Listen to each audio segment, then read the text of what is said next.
Kericuhan mewarnai operasi pasar Beras Murah di Bekasi, Jawa Barat Rabu pagi. Warga rela berdesakan demi mendapatkan beras murah.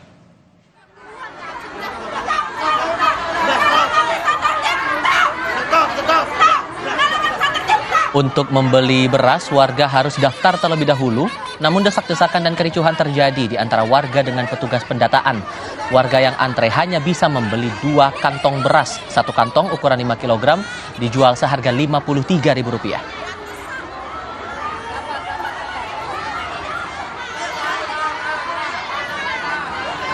Laporan seputar pemilu bisa Anda simak dalam program kami berikutnya. Demikian Kompas Petang edisi hari ini. Saya Tifa Solesa. Dan saya Cynthia Rompas. Terima kasih atas kebersamaan Anda. Selamat sore, sampai jumpa.